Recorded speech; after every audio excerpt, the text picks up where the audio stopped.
மனிதனுடைய பாவத்தின் விளைவாக தேவனை விட்டு துண்டிக்கப்பட்டான்.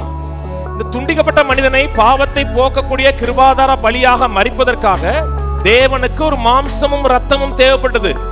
இப்பொழுதும் தேவன் பேசினார். பேசும் பொழுது வார்த்தை மாம்சமும் ரத்தம் உடையவராக மாறினார்.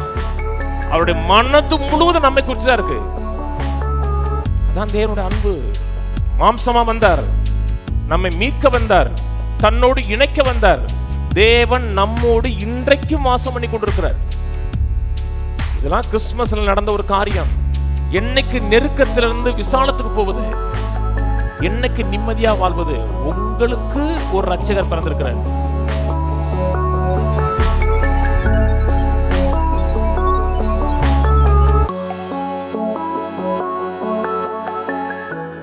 உங்கள் அனைவருக்கும் ஆண்டவராகிய இயேசு கிறிஸ்துவின் நாமத்தினாலே கிறிஸ்துமஸ் நல்வாழ்த்துக்கள். Merry Christmas. மேரி கிறிஸ்மஸ் சொன்னால் கூட பிரச்சனை இல்லை, ஏன்னா கிறிஸ்மஸில் மேரி இன்வால்வ் ஆகியிருக்காங்க. அதனால் ஆனால் சொல்ல வேண்டியது மேரி கிறிஸ்மஸ் இல்லை, மெர்ரி கிறிஸ்மஸ். சந்தோஷமான கிறிஸ்மஸ் நல்வாழ்த்துக்கள். சில மக்கள் கிறிஸ்மஸ் கொண்டாடுவது கிடையாது. ஒரு சில சபை பிரிவும் சரி, ஒரு சில ஆட்களும் நான் கிறிஸ்மஸ் கொண்டாட மாட்டோமாங்க. ஏன் சொல்கிறாங்கன்னா, கிறிஸ்து இன்றைக்கி தான் பிறந்தாரா, டிசம்பர் 25 பிறந்தாரா அப்படின்னு கேட்டோம்னா, நிச்சயமாகவே இயேசு டிசம்பர் 25 பிறக்கலை. அது நிச்சயமான ஒரு காரியம். ஏனென்றால் இந்த ரட்சிப்பின் செய்தி மேய்ப்பர்கள் சொல்லும் பொழுது அது ஒரு பனிக்காலம். பனிக்காலத்தில் மேய்ப்பர்கள் தங்கள் ஆடுகளை வெளியிலே கூடாரம் போட்டு வைப்பது கிடையாது. ஆனால் இயேசு பிறந்தார். நாம் 25வது நாளை கொண்டாடலை, நாம் கிறிஸ்துவை கொண்டாட வந்திருக்கிறோம். கிறிஸ்துமஸ்ங்கிற வார்த்தை ஒரு லேட்டின் வார்த்தையிலிருந்து வந்தது. கிரைஸ்ட் மாஸ் என்பது செலிப்ரேஷன், கிறிஸ்துவை கொண்டாடுகிறோம். கிறிஸ்துமஸ் சொல்லும் பொழுது அது ஒரு 25வது நாள் அல்ல, கிறிஸ்துவை கொண்டாட வந்திருக்கிறோம். கிறிஸ்து நமக்கு என்ன செய்திருக்கிறார் என்பதை நினைவு கூறவும் அவரை கொண்டாட வந்திருக்கிறோம். இதில் முக்கியமான கதாநாயகன், செய்தியுடைய கதாநாயகன் கிறிஸ்து. சண்டா கிளாஸ் கிடையாது. இன்னைக்கு கிறிஸ்மஸ்னால் மக்களுடைய மனதில் வரக்கூடிய ஒரு காரியம் கிறிஸ்மஸ் தாத்தாமாங்க. கிறிஸ்மஸ் தாத்தாவுக்கும் கிறிஸ்மஸுக்கும் சம்பந்தம் கிடையாது. ஒரு காரியம் என்னன்னா, கிறிஸ்மஸ் தாத்தால சொல்லக்கூடிய காரியம் என்னதென்றால், தேவன் ஃப்ரீ கிஃப்டை கொடுக்கிறவர்.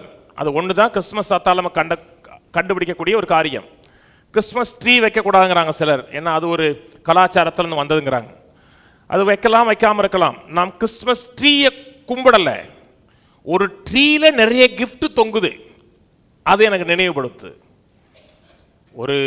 ஒரு மரத்தில் இயேசு தொங்குனார், அதில் நிறைய கிஃப்ட் உண்டாயிருக்கிறது. அதை எனக்கு ஞாபகப்படுத்துகிறது.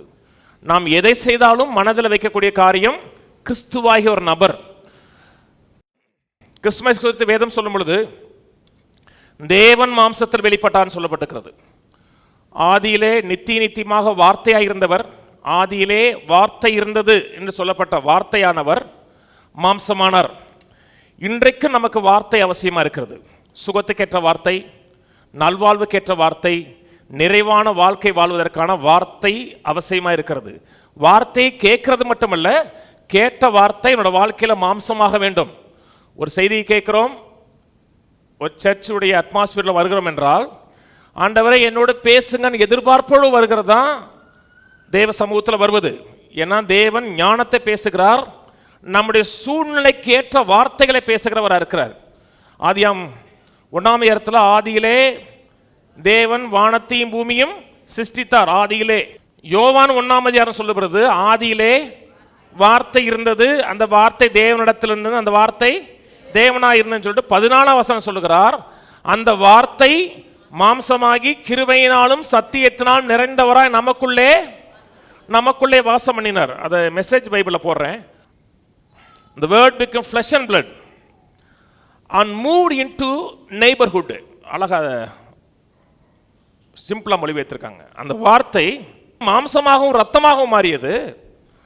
அவர் நம்முடைய பக்கத்து வீட்டுக்கார மாதிரி மூவ் பண்ணார். மெசேஜ் பைபிள் கொஞ்சம் அழகா சிம்பிளிஃபை பண்ணியிருக்கிறாங்க.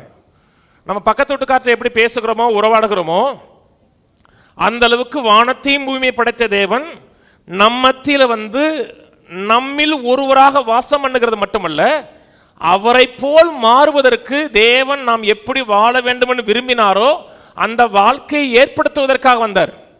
அதான் தேவன் மாம்சத்தில் வந்தார். பக்கத்து வீட்டுக்கார மாதிரி வாழ்ந்துட்டு போறதுக்கா இல்ல, அவர் வாழ்ந்த வாழ்க்கை நானும் வாழும்படியாக, அவர் எப்பொழுது தேவனோடு இணைந்து நிறைவாக வாழ்ந்தாரோ அந்த வாழ்க்கை வாழும்படியாக வந்தார் என்று வேதம் சொல்லுகிறது. ஆதியாகமம் 1ஆம் இடத்தில் தேவன் பேசுகிறார். எல்லாம் பேசி பேசி உண்டாக்குறார். மனிதனை படைக்கும் பொழுதும் கர்த்தர் பேசுறார். பேசும் பொழுது மனிதன் மாம்சமும் ரத்தமும் உடைய ஜீவ ஆத்துமாக மாறுறான். கர்த்தர் செய்கிற எல்லாமே பேசி செய்கிறார். திரும்பி கர்த்தர் பேசுறார். ஆதியாகமம் 1 கர்த்தர் பேசுறார், திரும்பி கர்த்தர் பேசுறார், மீட்பில் பேசுறார். இப்ப பேசும் பொழுது இப்போது மாம்சமும் ரத்தமும் இப்ப உருவாகுது. இப்ப மாம்சமும் ரத்தம் உருவானது ஒரு மனுஷன் அல்ல, தேவனே மாம்சமும் ரத்தம் உடையவனாரான் வேதம் சொல்லுகிறது. முதல் கிரியேஷன்ல மனிதன் மாம்சமும் ரத்தம் உடையவனா மாறினான். மனிதனுடைய பாவத்தின் விளைவாக தேவனை விட்டு துண்டிக்கப்பட்டான். இந்த துண்டிக்கப்பட்ட மனிதனை பாவத்தை போக்கக்கூடிய கிருபாதார பலியாக மரிப்பதற்காக, ரத்தம் சிந்தப்படுவதற்காக, எல்லாருடைய பாவங்களையும் மன்னித்து எல்லா மக்களையும், நான் சொல்லும்போது கிறிஸ்தவங்களை சொல்லல, உலகத்தாருடைய பாவத்தை எண்ணாமல் தன்னோட ஒப்புரவாக்குவதற்காக தேவனுக்கு ஒரு மாம்சமும் ரத்தமும் தேவைப்பட்டது. இப்பொழுதும் தேவன் பேசினார். பேசும் பொழுது வார்த்தை மாம்சமும் ரத்தம் உடையவராக மாறினார். சிருஷ்டிப்பிலே வார்த்தை பேசப்பட்டுச்சு. ஆதியாகமம் 1ஆம் இடத்துல மனிதன் உருவானான். அந்த மனிதனை மீட்பதற்காக புது சிருஷ்டியில தேவன் திரும்ப பேசினார். சிருஷ்டிகர் மாம்சம் ரத்தம் உடையவராகி நமக்குள்ளே வாசம் பண்ணினார் இருக்கு. மத்தேயு 1ஆம் இடத்துல மரியாள்கிட்ட தேவதூதன் சொல்லும் பொழுது அவருக்கு இம்மானுவேல் என்று பெயரிடுவாயாக இருக்கு. இம்மானுவேல் என்றால் தேவன் நம்மோடு இருக்கிறார் என்று அர்த்தமாம். எல்லாருக்குமே இந்த வார்த்தை தெரியும். இம்மானுவேல்ங்கிற வார்த்தை எல்லாருக்குமே தெரியும். ஆனால் அர்த்தத்தை நம்ம புரிந்திருக்கிறோமான்னு கேட்டோம்னா மக்கள் அர்த்தத்தை புரிந்திருக்கல. இம்மானுவேல்ங்கிற வார்த்தை தெரியுது. இம்மானுவேல் என்றால் வானத்தையும் பூமியை படைத்த தேவன், சர்வத்தையும் படைத்த சிருஷ்டிகர் என்னோடு இருக்கிறார். பெரிய அதுக்கு மேல பெரிய கம்ஃபர்ட்டே தேவையில்லைங்க. சர்வத்தையும் படைத்த தேவன், அண்ட சராசரத்தை உருவாக்கின தேவன், வார்த்தையினால் சகலத்தையும் சிருஷ்டித்த தேவன் என்னோடு உங்களோடு இருக்கிறார். என்னோடு உங்களோடு இருக்கிறது மட்டுமல்ல, எனக்காக உங்களுக்காகவே இருக்கிறார். God is with youங்கிறது மட்டுமல்ல, God is for you. தேவன் உங்களுக்காக எனக்காகவே இருக்கிறார். சிலர் கூட இருக்கலாம், தொல்லையாவே இருக்கலாம். கர்த்தர் கூட இருக்கிறாரு, பார்த்துக்கப்பா, கர்த்தர் என்ன அடிச்சிருவாரு கொண்டுருவான்னு சொல்லல. கர்த்தர் கூட இருக்கிறார். என் விரக்தி நேரத்தில் கூட இருக்கிறார், என் வேதனையின் நேரத்தில் கூட இருக்கிறார், என்னுடைய சலிப்பின் நேரத்தில் கூட இருக்கிறார், என் அவன் நம்பிக்கை நேரத்தில் கூட இருக்கிறார், நான் உடைந்த நேரத்தில் கூட இருக்கிறார். கூட இருந்து அப்படியாப்பா அதெல்லாம் நடந்திருக்கான்னு சொல்லல, உடைந்த நிலையிலிருந்து என்னை உருவாக்குகிறார், சிறப்பாக என்னை மாற்றுகிறார், என் விரக்தியின் நிலையில் இருக்கிற என்னை மேலே உயர்த்தி வைக்கிறார். அதுக்காக தான் கூட இருக்கிறார். யோவான் 10:10 சொல்லுகிறது, நானோ அவைகளுக்கு ஜீவன் உண்டாயிருக்கும், அந்த ஜீவன் பரிபூர்ணப்பட வந்தேன். இது வாழ்க்கையை கொடுக்க வந்தேன்னு சொல்லல, பரலோக வாழ்க்கையை பூமியில் அனுபவிக்க வந்தேனாரு. கர்த்தர் கூட இருக்கிறாருன்னா சும்மா இல்லைங்க, அவர் தரத்துக்கு நம்மை உயர்த்துவதற்காக இருக்கிறார். பிள்ளைகளை நேசிக்கிறோம், நான் என் பிள்ளைகளை நேசிக்கிறேன், நீங்க உங்க பிள்ளைகளை நேசிக்கிறீங்க. நான் அடிக்கடி சொல்ற ஒரு காரியம், என்னுடைய பிள்ளைகள் நீ சொல்லக்கூடாது. காலம் வரும்போது இன்னாருடைய அப்பா நான் சொல்லணும். அதான் தகப்பனுடைய ஆசைங்க. தேவன் நம்மோடு இருக்கிறார். நம்மோடு இருந்து நம்ம பரவாயில்லப்பா, கஷ்டப்படுறியாப்பா, இந்தாப்பா ஒரு 500 ரூபா அப்படின்னு சொல்லல, எனக்கு தேவையே இல்லாமல் நிறைவாக வாழக்கூடிய ஒரு வாழ்க்கை கொடுப்பதற்காக வந்திருக்கிறார். எதுக்கு கூட இருக்கிறாருங்க? என்னையும் உங்களையும் அளவில்லாமல் நேசிக்கிறாருங்க. ஒருத்தரை அளவில்லாமல் நேசிக்கிறோம், ஒருத்தர் மேல பைத்தியமா இருக்கிறோன்னு வச்சுங்களேன், எப்படா பார்ப்போம், எப்படா பேசுவோம் அப்படிங்கிற நினைப்பு இருக்காது. சில சொல்றாங்க பைத்தியமா அலைகிறாங்க வந்தீங்களா, பார்த்தது இல்லையா? ஆண்டவர் மெய்யாவே பைத்தியமா அலைகிறாருங்க நம்ம மேல. நினைப்பு முழுக்க நம்ம மேலதான். பைபிள் சொல்லுது, கர்த்தர் நம்மை நினைத்திருக்கிறான்னு சொல்றது பார்த்தீங்களா, அவருடைய மனது முழுவதும் நம்மை குறித்து தான் இருக்கு. அதான் தேவனுடைய அன்பு. மாம்சமா வந்தார், நம்மை மீட்க வந்தார், தன்னோடு இணைக்க வந்தார். தேவன் நம்மோடு இன்றைக்கும் வாசம் பண்ணி கொண்டிருக்கிறார். இதெல்லாம் கிறிஸ்துமஸ்ல நடந்த ஒரு காரியம்.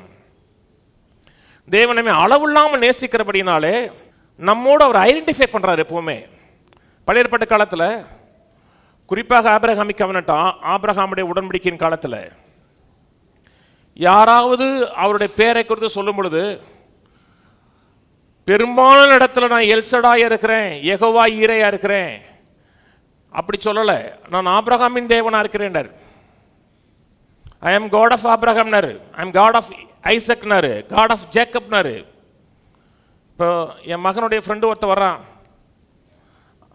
ஐ ஆம் சோ, ஐ ஆம் டேவிட்னு ஒருத்தர் வர்றான். வாட்ஸ் யுவர் நேம்னா, ஐ ஆம் ஜேசன்ஸ் ஃபாதர்மே, நான் ஜேசனுடைய அப்பாமே, என் பேர் அவனுக்கு தேவையில்லை. அவனுக்கு தேவையானது என்ன? ஜேசன்ஸ் ஃபாதர்னு சொன்னா, ஜேசன் அளவில்லாமல் நேசிச்சாதான் ஜேசன் ஃபாதர்னு சொல்லுவேன், இல்லாட்ட ஜெரம் ஃபாதர்னு சொல்லிட்டு போயிடுவேன். உண்மைதானங்க. சில நேரத்தில் வீட்டில் பிள்ளைகள் மேலே அப்பா டென்ஷன் ஆயிடுறான்னா அந்த பேரை யூஸ் பண்ண மாட்டாங்க, நான் அவளை கூப்பிடு மையன். கர்த்தர் நம்ம அளவில்லாமல் நேசிக்கிறபடினாலே அந்த மக்களோடு தன்னை ஐடென்டிஃபை பண்ணார். வேற யாரே சொல்லலை, அவர் ஆபிரகாமின் தேவன் வேற யாரே சொல்லலை, அவர் சொன்னார். அந்த மக்களோட சொன்னார். பார்த்தீங்களா, அவங்களாம் பூர்ணமான ஆட்களா, பெர்ஃபெக்டான ஆட்களா, தப்பே செய்யாத ஆட்களான்னு கேட்டா அப்படி கிடையாது. ஆபிரகாமுக்கு கர்த்தர் அடிக்கடி சொல்றார், ஆபிரகாமின் தேவன் ஆபிரகாமின் தேவன்கிறாரு. ஆபிரகாம் பண்ண தப்பிதத்தை இன்னைக்கு நம்ம பண்ணோம்னா நம்ம உயிரோட வாழ முடியாது. அவர் என்ன கொள்றது, பொண்டாட்டி கொண்டுருவா நம்மளை. ஆபிரகாம் 2 முறை மனைவி அனுப்பி விடுறாரு, போயிட்டு வாப்பா தங்கச்சி தான்ட்டாரு. அந்த ஆளை பார்த்து சொல்றாருங்க இவனுடைய சாமிங்கிறாரு. அப்படி சொல்லுவதற்கு ஒரு வெக்கப்படலைங்க அவரு. நம்மளோட வாழ்க்கை சில குறைகள் இருக்கலாம், சில பற்றாக்குறைகள் இருக்கலாம், ஆனால் தேவன் உங்களுடைய தேவன் என்று சொல்லுவதற்கு ஒரு வெக்கப்படலை. அதான் தேவனோட அன்புங்க. சில நேரத்தில் நம்ம தவறிட்டோம், நிறைவா வாழலன்னா பேரை கெடுக்காதுங்கிற பண்ணிட்டீங்களா. நீங்க எந்த நிலையில் இருந்தாலும் கர்த்தர் சொல்லுவாரு, நான் இவனுடைய ஆண்டவர் பாரு. ஏன் சொல்றாரு? உத்தமனா இருந்தனாலயா, சன்மார்க்கா இருந்தனாலயா? அவரை அவர்கள் சார்ந்திருந்தார்கள். கர்த்தரை சார்ந்திருக்கீங்க, கர்த்தரை முற்றிலுமாக ட்ரஸ்ட் பண்ணி இருக்கிறீர்கள் என்றால் உங்களுடைய தேவன் அவர் சொல்லுவதற்கு ஒரு வெக்கப்படுவது கிடையாது. சொல்லுவது மட்டும் இல்லைங்க, உங்கள் வாழ்க்கையில் தேவனாக இருந்து ஒரு வாழ்க்கையில் அத்தனை பிரச்சனைக்கும் பதிலாக தீர்வா இருப்பார். அவருடைய தேவனா இருக்கேன் தேவனா இருக்குன்னு சொல்றது மட்டுமல்ல, மெய்யாகவே அவர் தேவனாவே இருப்பார். தேவன் நம்மோடு இருக்கிற இம்மானுவேல். லுக்கா திருப்புவோம், லுக்கா 2ஆம் அதிகாரம், லுக்கா 2:8 வாசிக்கிறேன். அப்பொழுது அந்த நாட்டிலே மேய்ப்பர்கள் வயல்வெளியில் தங்கி ராத்திரியிலே தங்கள் மந்தையை காத்து கொண்டிருந்தார்கள். அவ்வேளையில் கர்த்தருடைய தூதன் அவரிடத்தில் வந்து நின்றான். கர்த்தருடைய மகிமை அவர்களை சுற்றிலும் பிரகாசித்தது. அவர்கள் மிகவும் பயந்தார்கள். தேவதூதன் அவர்களை நோக்கி, பயப்படாதிருங்கள், இதோ எல்லா ஜனத்துக்கும் மிகுந்த சந்தோஷத்தை உண்டாக்கும் நற்செய்தி உங்களுக்கு அறிவிக்கிறேன். இன்று கர்த்தராகிய கிறிஸ்து என்னும் இரட்சகர் உங்களுக்கு தாவீதின் ஊரிலே பிறந்திருக்கிறார். கிறிஸ்துமஸ் செய்தி அறிவிக்கப்படுகிறது. கிறிஸ்துமஸ் செய்தி ஒரு கட்டுக்கதை, சும்மா அப்படியே கட்டி விட்டாங்க. நம்ம ஊரில் ஒரு அரசியல்வாதி ஐயா இருக்கார், நிறைய பேசுவார். அவர் என்ன சொன்னார்னா, இயேசு பிறந்ததுலேருந்து கடைசி வரை யூதனாக தான் இருந்தார். உண்மைதான், மாம்சீகமாக யூதனாக தான் இருந்தார். அவர் ஒரு நாள் இயேசு கிறிஸ்துவா மாறலை. பவுல் தான் பின்னாடி என்ன செஞ்சிட்டாருன்னா அந்த இயேசுவை கிறிஸ்துவா மாற்றிட்டாரு. இவர் பிறப்பதற்கு முன்பாக சொல்லுது, இன்று கர்த்தராகிய கிறிஸ்து, கிறிஸ்துனா அனாயிட்டட் கிங். நீங்கள் கேத்தலிக் பைபிளை படித்து பார்க்குறீங்கன்னா ஆண்டவராகிய மேசியா இருக்கும்.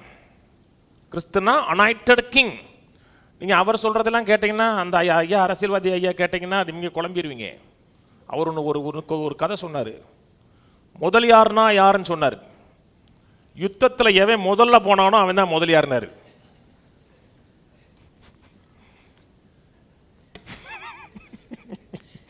அந்த யுத்தம் நடந்துச்சு, யாரா முதல்ல போடுறது? நான் போறேன், நீ முதலியார் போ. அப்படி ஒரு பெரிய அறிவாளி. அவர் சொல்றதெல்லாம் கேட்காதீங்க. பைபிள் சொல்லுது, கிறிஸ்து என்னும் இரட்சகர் பிறந்திருக்கிறார். செய்தி கட்டுக்கதை அல்ல, இது கட்டுக்கதையா இருக்கிறது என்றால் கதை ஆரம்பிக்கும் பொழுது ஓப்பனிங் சீனே ஒரு சூப்பரான ஆளோட ஆரம்பிப்பாங்க. ஓப்பனிங் சீனை எங்கே ஆரம்பிக்குதுன்னா மேய்ப்பரோடு ஆரம்பிக்குது. அந்த நாட்களில் மேய்ப்பர்களை மதிக்க மாட்டாங்க. மேய்ப்பர்கள் சமுதாயத்தில் யூதர்களாக இருந்தால் கூட யூத சமுதாயத்தில் அவர்கள் கீழானவர்கள் நினைத்தார்கள். தேவாலயத்துக்குள்ள மேய்ப்பர்கள் போக முடியாது. மேய்ப்பர்கள் ஒரு சாட்சி சொன்னா கூட கோர்ட்டில் எடுக்க மாட்டாங்கிறாங்க. அந்த அளவுக்கு லோ லெவலில் இருந்த மக்கள்கிட்ட ஃபர்ஸ்ட் செய்தி போகுது. செய்தி போகும்போது இன்னொரு சம்பவம் நடக்குது. 9ஆம் வசனத்தில், அவ்வேளை கர்த்தருடைய தூதன் அவர்களிடத்தில் வந்து நின்றான். கர்த்தருடைய மகிமை, இந்த மகிமை ஆசரிப்பு கூடாரத்தில் இருந்தது. தேவன் பிரசன்னமாகும் போது மகிமை வந்துச்சு. மக்கள் பாவம் செய்த பொழுது மகிமை அவரை விட்டு கடந்தது. 400 வருஷமா மகிமை இல்லை. 400 வருஷம் கழிச்சு திரும்பி தேவனுடைய மகிமை, தேவனுடைய பிரசன்ஸ் அந்த இடத்துல வருது, மேய்ப்பர்கள் மத்தியில் வருது. சொன்ன முதல் வார்த்தை பயப்படாதீங்கன்றுச்சு. முதல் காரியம் பயப்படாதீங்க. 400 வருஷம் கழிச்சு கர்த்தர் பேசும்பொழுது ஒரு பயப்படுகிற செய்தியை கொடுக்கல, ஒரு கம்ஃபர்டான செய்தியை கொடுத்தாரு. பயப்படாதீங்க. இன்னைக்கு மக்கள் எத்தனை காரியங்கள் பயப்படுறாங்க. வியாதியை குறித்து பயப்படுறாங்க, செத்து போயிருமோ அப்படிங்கிற பயம் இருக்கு, பிள்ளைகளை விட்டுட்டு போயிருமோங்கிற பயம் இருக்கு. நான் சொல்ற முதல் காரியம் பயப்படாதீங்க. ஏனென்றால் உங்களுக்கு மிகுந்த சந்தோஷத்தை உண்டாக்கக்கூடிய ஒரு நற்செய்தி இருக்கு. பயப்படாதீங்க. ஆமாங்க நான் பயப்படலை, ஆமா பயப்படலை, ஆனா என்ன அப்படி பயப்படலைன்னு சொல்றல, உள்ள நடிக்கல, என் மெய்யாகவே மிகுந்த சந்தோஷத்தை உண்டாக்கக்கூடிய செய்தி வருது. அந்த செய்தி தான் பயப்படாம வைக்கிறது. பயம்ங்கிறது ஒரு உணர்வு. அந்த உணர்வு மாற வேண்டும் என்றால் எனக்கு இன்னொரு செய்தி போகணும். எல்லா மக்களுக்கும் மிகுந்த சந்தோஷத்தை உண்டாக்கக்கூடிய நற்செய்தி இன்றைக்கு தாவீதின் ஊரிலே கிறிஸ்து என்னும் இரட்சகர் பிறந்திருக்கா. கவனிங்க. கிறிஸ்துமஸ் காலத்தில் இந்த இடத்துல ஒரு 3 முக்கியமான காரியம் சொல்ல விரும்புகிறேன். முதல் காரியம் தேவனுடைய சாவரனிட்டி, தேவனுடைய ஆளுகை, சாவரனிட்டி, சர்வ ஏகாதிபத்திய அதிகாரம், தேவனுடைய அரசாட்சி கட்டுப்பாட்டில் வச்சிருக்கிறது முதல் காரியம். ரெண்டாவது காரியம் தேவனுடைய ஃபெய்த்ஃபுல்னஸ், தேவனுடைய உண்மைத்தன்மை. மூணாவது காரியம் தேவன் நம்ம கொடுத்துருக்கிற கிஃப்ட், ரட்சிப்புங்கிற கிஃப்ட். இந்த ஒரு கிஃப்ட் நிறைய சந்தோஷத்தை ஏற்படுத்தி கொடுக்கும். பிள்ளைக்கு ஒரு சாதாரண சட்டை வாங்கி கொடுக்குறீங்கன்னா சந்தோஷம் இருக்கும். பெரிய சட்டை வாங்கி கொடுக்குறீங்க, செயினை வாங்கி போடுறீங்கன்னா ரொம்ப சந்தோஷமா இருக்கும். ஏன்னா கிஃப்ட் பெருசு. அதனால தான் சந்தோஷத்தை சொல்லலை, மிகுந்த சந்தோஷத்தை உண்டாக்கக்கூடிய நற்செய்திங்கிறார். லூக்கா 2க்கு வாங்க. லூக்கா 2:1. முதல் தேவனுடைய இந்த சாவரனிட்டி, தேவனுடைய அதிகாரம், ஆளுகை, இதை குறித்து பேசுவோம். எவ்வாறு எல்லாவற்றையும் கட்டுப்படுத்தி நடத்துகிறான்னு பார்ப்போம். லூக்கா 2:1. அந்நாட்களிலே உலகமெங்கும் குடிமதிப்பு எழுதப்பட வேண்டும் என்று அகஸ்துராயனால் கட்டளை பிறந்தது. சீரியா நாட்டிலே சிரேனியு என்பவன் தேசாதிபதியாய் இருந்த பொழுது இந்த முதலாம் குடிமதிப்பு எழுதப்பட்டது. கிறிஸ்மஸ் ஒரு ஹிஸ்டாரிக்கல் ஈவெண்ட். எடுத்த உடனே சொல்லும் பொழுது ஒரு ஹிஸ்டாரிக்கல் ஈவெண்ட்டை வச்சு தான் பேசுறார். 2 ஆட்கள் பேர் சொல்றாரு. முதல் காரியம் சீசர் அகஸ்டஸ், அகஸ்திராயன். இன்னொரு காரியம் சீரியா நாட்டிலே சிரேனியு என்பவன் தேசாதிபதியா இருந்தபோது. இந்த அகஸ்திராயன், சீசர் அகஸ்டஸ் யாருன்னா ஜூலியஸ் சீசர். தெரியுமா உங்களுக்கு? கேள்விப்பட்டிருக்கீங்களா? படிச்சிருப்பீங்க, கதை கேட்டிருப்பீங்க. ஜூலியஸ் சீசர் இவருடைய அம்மாவுடைய கூட பிறந்தவர். இந்த அகஸ்திராயனுக்குங்க தாத்தான் சொன்னா எந்த தாத்தான் தெரியாது இல்லையா? அவங்க அம்மாவுக்கு கூட பிறந்த ஒரு சகோதரன் ஜூலியஸ் சீசர். அந்த ஜூலியஸ் சீசருடைய வம்சத்தில் பிறந்தவர் சீசர் அகஸ்டஸ், அகஸ்திராயன். இந்த அகஸ்திராயன் காலத்தில் ரோம சாம்ராஜ்யம் அவ்வளோ பவர்ஃபுல்லாக இருந்திருக்கு. ஏன்னா கிறிஸ்மஸ்ங்கிறது கதை இல்லை. எனக்கே இயேசு பிறந்தாராங்க, முற்காலத்தில் ஒருத்தர் இருந்தார், அந்த காலத்தில் ஒரு ராஜா இருந்தார் அப்படின்னு சொல்லலை. Historical event. அதனால தான் 2 முக்கியமான ஆட்களை வேதம் பேசுது. அந்த காலத்தில் சென்சஸ் எடுக்கிறாங்க. முதலாம் குடிமதிப்பு சென்சஸ் எடுக்கிறாங்க. இப்போ நம்ம நாட்டில் சென்சஸ் எடுக்கிறாங்க இல்லையா? அது ஃபர்ஸ்ட் சென்சஸ் எடுக்கிறாங்க. கீழே வாசிப்போம் 4ஆம் வசனத்திலிருந்து. அப்படி யோசேப்பும் தான் தாவீதின் வம்சத்தானும் குடும்பத்தனமாய் இருந்தபடியினாலே தனக்கு மனைவியாக நியமிக்கப்பட்டு கற்பவதியான மரியாளுடனே குடிமதிப்பு எழுதப்படும்படி கலிலேயா நாட்டில் உள்ள நாசரேத்தூரிலிருந்து யூதயா நாட்டில் உள்ள பெத்லேகம் என்னும் தாவீதின் ஊருக்கு போனான். அவ்விடத்தில் அவர்கள் இருக்கையில் அவளுக்கு பிரசவம் நேரிட்டது. ஒரு ஹிஸ்டாரிக்கல் ஈவெண்ட் நடக்குது. இவர் தன்னோட ராஜ்யத்தை எஸ்டாப்ளிஷ் பண்ண விரும்புகிறார். தன்னுடைய ராஜ்யத்தின் கீழே எத்தனை பேர் யுத்தம் செய்வதற்கு ஆயத்தமானவர்கள், எவ்வளவு பேர் வாலிபர்களாக இருக்கிறார்கள், யுத்தத்துக்கு ரெடியாக இருக்கிறவங்களுக்கு அவர்கள் வந்து சென்சஸ் எடுக்கிறார். நடக்கிறது ஒரு ஹிஸ்டாரிக்கல் ஈவெண்ட் நடக்குது. ஆனால் பின்னாடி தேவன் வேலை செய்கிறார். சில காரியங்கள் மேலோட்டமாக பார்க்கும்போது இதே ஒரு ராஜா செய்கிறாரு, ராஜா செய்யலை. அந்த காரியத்துக்கு பின்னாடி தேவன் சகலத்தையும் தன் கட்டுப்பாட்டுக்குள்ள வைத்திருக்கிறார் என்பதை இந்த சம்பவம் சொல்லுது. இந்த அகஸ்திராயன் அவர் காலத்தில் 50,000 மைலுக்கு ரோடு போட்டிருக்காங்க. 50,000 மைல் இங்கிருந்து நான் சும்மா படித்து பார்க்கும்போது சும்மா போட்டு பார்த்தேன். 50,000 மைல்னா எவ்வளோ போட்டிருப்பாண்டு. மதுரையிலிருந்து அமெரிக்காவுக்கு போனாவே 14,738 கிலோமீட்டர் தான் போட்டிருக்கு. இந்த 50,000 மைலுக்கு வந்து எல்லா சிட்டிஸையும் லிங்க் பண்ணியிருக்கான்.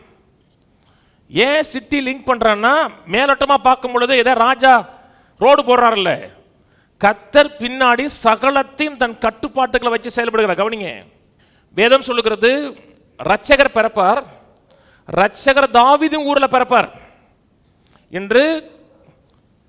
கிறிஸ்து என்னும் இரட்சகர் தாவீதின் ஊரில் பிறந்திருக்கிறார். இயேசு பிறக்கணும். தேவனோட வார்த்தை சொல்லுகிறது, பெத்லகேமே உன்னை ஆளுகிறவர் உன்னில் பிறப்பார் இருக்கு. கவனிங்க, வசனம் காமிக்கிறேன். ஏதே ஒரு ஊரில் பிறக்கக்கூடாது, பெத்லகேம்ல பிறக்கணும். பெத்லகேம் சொல்லும்போது அப்பத்தின் வீடு. அங்கே பிறக்கணும்னா அதற்கேற்ற ப்ரொவிஷன் ஏற்படணும். கலிலேயாவில் நாசரேத்தில் இருக்காங்க. அவங்க குடிமதிப்பு எழுதப்படுவதற்கு முன்பாக நாசரேத்திலிருந்து, அதாவது கலிலேயாக நாசரேத்திலிருந்து திரும்பி இவர்கள் குடிமதிப்பு எழுதப்பட வேண்டிய பெத்லகேமுக்கு வரணும்னா 80 மைல் 120 கிலோமீட்டர். நீங்கள் தான் மரியா உங்கள் வீட்டுக்காரோட நடந்து போகிறீங்க. நிறம் மாச கர்ப்பிணி. சட்டம் வருது, அவங்க உங்கள் ஊரில் போய் சென்சஸ் எடுங்கண்டு. இது உங்களுக்கு சந்தோஷமா இருக்குமா? வேதனையாக இருக்காது? சில காரியங்கள் தேவன் செயல்படும் பொழுது நம்முடைய மாம்சீகமான மனதுக்கும் அறிவுக்கும் அது வந்து சௌரியமாக இருக்காது. ஆனால் தேவன் பின்னாடி வேலை செய்கிறார். ஏனென்றால் இவர்கள் பெத்லகேமில் தான் பெற்றெடுக்கணும். அதான் தாவீதின் ஊர். வரும்போது நம்ம கம்ப்ளைண்ட் பண்ணியிருக்கலாம், என்ன அநியாயம் பண்ணுறாங்க, இப்போ தான் குடிமதிப்பு எழுதணுமா, என்ன வேதனை இது. நடந்து அன்னைக்கு ஏசி பஸ்ஸில் போக முடியாதுங்க, டாக்ஸி பிடிச்சி போயிட முடியாது. டாக்ஸி பிடிச்சி போகிறா, இங்கேருந்து திண்டுக்கல் ஊர் தான், டக்குன்னு போயிட்டு 1 மணி நேரத்தில் 1.5 மணி நேரத்தில் குடிமதிப்பு எழுதிட்டு அடுத்த 1.5 மணி நேரத்தில் ஊருக்கு வந்துடலாம் சொல்ல முடியாது. 120 கிலோமீட்டர் நடந்து வரணும். 6ஆம் வசனம் சொல்லுது, அவ்விடத்தில் அவர் இருக்கையில் அவளுக்கு பிரசவ காலம் நேரிட்டது. இந்த நேரிட்டதுங்கிற வார்த்தை டு பி ஃபுல்ஃபில்ங்கிற வார்த்தை, அது நிறைவேறுகிறது. என்ன நிறைவேறுகிறது என்றால், பிள்ளை பெறுகிறாங்கிறது மட்டும் நிறைவேறல, இவர்களை குறித்து தேவன் சொன்ன வாக்குத்தத்தை நிறைவேறுது. இயேசு பெத்லகேமில் பிறக்கணும். நல்லா கவனிச்சுட்டு வாங்க, தேவன் எப்படி சாவர்னிட்டியா செயல்படுகிறார், சகலத்தின் தன் கட்டுப்பாட்டுக்களை வைத்திருக்கிற மாதிரி அறிந்து பாருங்க. அந்த ஆர்டர், அந்த குடிமதிப்பு எழுதுறாங்க பார்த்தீங்கன்னா ஆர்டர், ஒரு 7 மாதத்துக்கு முன்னாடி போடுறாங்க.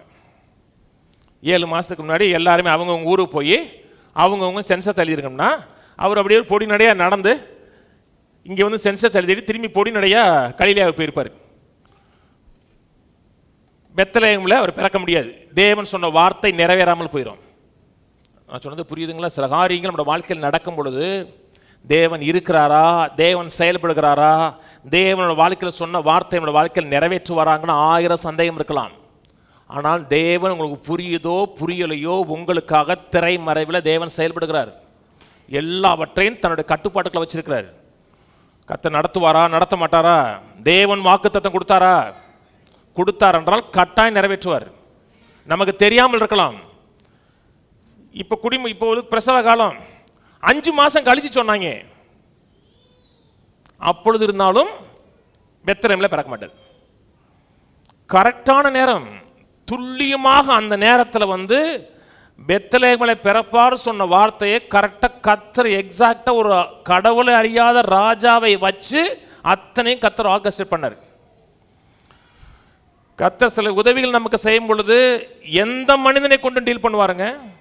அவங்க விசுவாசியா இருக்கணும் அவசியம் கிடையாது. கர்த்தர் உங்கள் வாழ்க்கையில் வாக்குத்தத்தம் கொடுத்தாரா, ஒரு வசனம் கொடுத்துருக்கிறாரா, எந்த விதத்திலையும் செயல்படுவார். அந்த நேரத்தில் நம்ம பார்க்கும்போது என்ன இப்படி நடக்குது, இவ்வளோ வேதனையாக இருக்கிறது, இவ்வளோ கஷ்டமாக இருக்கு, கர்த்தர் நம்ம மறந்துட்டாருன்னு. கர்த்தர் மறக்கல, கர்த்தர் வேலை செய்கிறார்.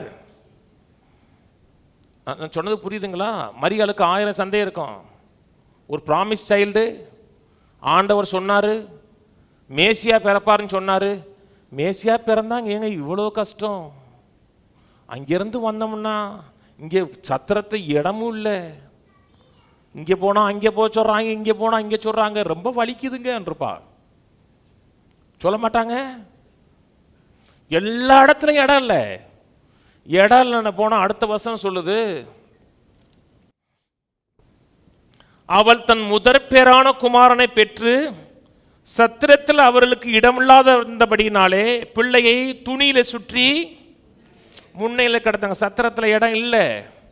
சத்திரத்தில் இடம் இல்லாதனால பிள்ளையை ஒரு துணியில் சுற்றி ஒரு முன்னணையில் வைத்தாங்க, மேஞ்சரில் வச்சாங்க. மேஞ்சர்னு சொல்லும் பொழுது நம்ம குடில் வைக்கும்போது அழகான குடிலாம் வைக்கிறோம், அது இல்லை. மேஞ்சர்னு சொல்லும் பொழுது அந்த நாட்களில் கிராமத்தில் பெரிய கல் தொட்டி இருக்குன்னு தெரியுமா? மாடு தண்ணி குடிக்கிறது, மாடு புல்லு போடுறது, அந்த தொட்டி. அந்த தொட்டிக்குள்ள அந்த புல்லு மேலே துணியை சுற்றி வச்சாங்க. ஏன் அந்த இடத்துல வைக்கணும்? அன்னைக்கு சத்திரத்தில் இடம் வச்சிருக்கலாம், சத்திரத்தில் பர்பஸாக இடம் இல்லை. ஏன் இடம் இல்லைன்னா, இவர் மேசியா பிறக்கிறவர் மட்டுமல்ல, மக்களுடைய பாவங்களை மீட்பதற்காக ரத்தம் சிந்துவதற்காக பிறக்கிறார். அந்த மேய்ப்பர்கள் சாதாரண ஊரில் மேய்க்கிற ஆடு மேய்க்கிறவங்க கிடையாது. குறிப்பாக தேவாலயத்தில் பழி செலுத்தக்கூடிய ஆடுகளை மேய்க்கிறவர்கள் அவர்கள். அதனால தான் அவர்கள் செய்தி சொல்லுது, பிள்ளை ஏதாச்சும் இடம் சொன்னாங்களா, இந்த ஊருக்கு போங்க, இந்த வீட்டுக்கு பக்கத்தில் இருக்க ஹாஸ்பிட்டலில் செகண்ட் ஃப்ளோரில் 2002 வார்டில் அவங்க இருப்பாங்க, அப்படி சொல்லலை. ஏதாச்சும் இன்ஃபர்மேஷன் இருந்துச்சா? பிள்ளையை சுற்றி முன்னணி இருப்பீங்க, இதுதான் அவங்களுக்கு அடையாளம். அவனுக்கு முன்னானு சொன்னால் கரெக்டாக தெரியும்.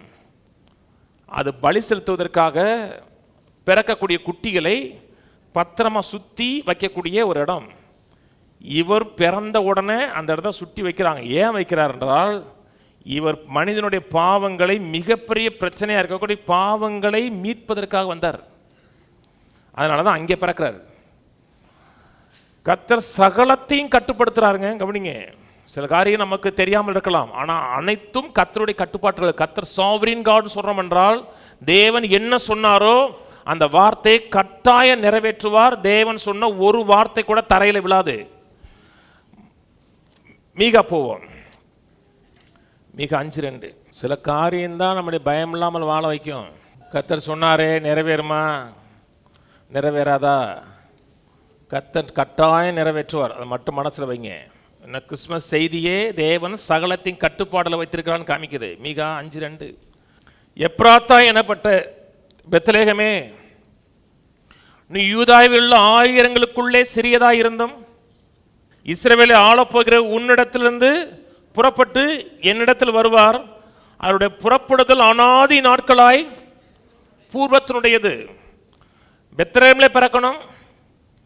அவருடைய புறப்படுதல்ங்கிறது திடீர்னு நடந்ததல்ல. மனிதன் பாவம் செய்ததற்கு முன்பாகவே இரட்சகரை கர்த்தர் ஆயத்தப்படுத்தினார். இந்த மனிதன் பாவம் செய்வான் தெரியும், அவனுக்கு ஒரு பரிகாரத்தை ஏற்படுத்தினு தெரியும். அவருடைய புறப்படுதல் அநாதி நாட்களாய் பூர்வத்தினுடையது.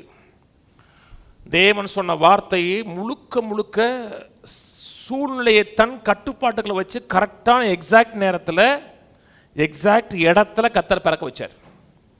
அதான் தேவனுடைய சாவர்னிட்டி.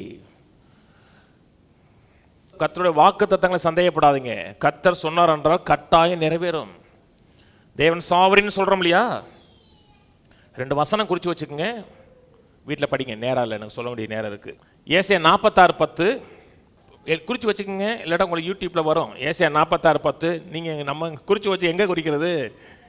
இதெல்லாம் குறிக்கிறதே கிடையாது இப்போலாம். ஏசியா 46:10, தானியேல் 4:35. 2 வசனம் தேவனுடைய சாவர்னிட்டியை பற்றி பேசுறது. தேவனுடைய சாவர்னிட்டினா தேவன் யாருக்கும் கட்டுப்பட்டவர் கிடையாது.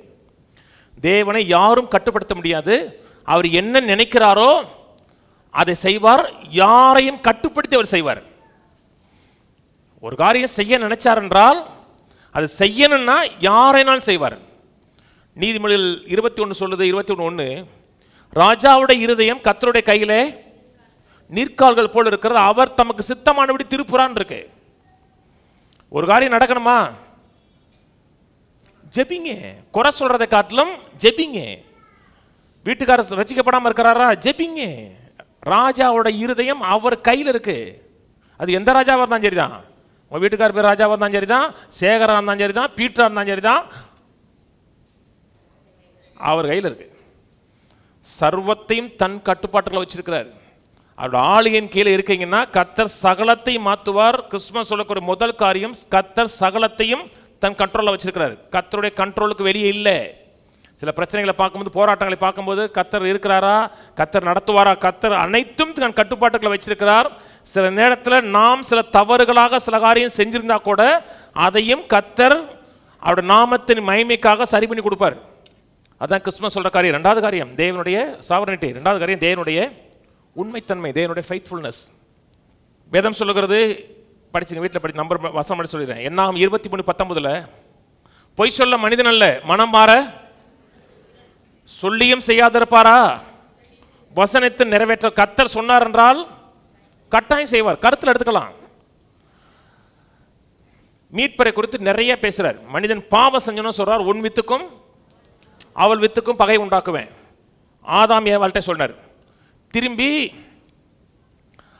ஆபிரகாமுக்கு சொன்னார், பூமியில் வம்சங்கள்லாம் உனக்குள்ள ஆசீர்வதிக்கப்படும், உன் சீடு மூலமாக பூமியே ஆசீர்வதிக்கப்படும். எபிரேயர் 2:14 சொல்லும் பொழுது, விழுந்து போன தேவதூதர்களுக்கு கை விடாமல் ஆபிரகாமுடைய சந்ததிக்கு கை கொடுத்தாருன்னு இருக்கு. படிச்சீங்களே? அதுல என்னது? வரப்போற மேசியாவை குறித்த வாக்குத்தத்தம்.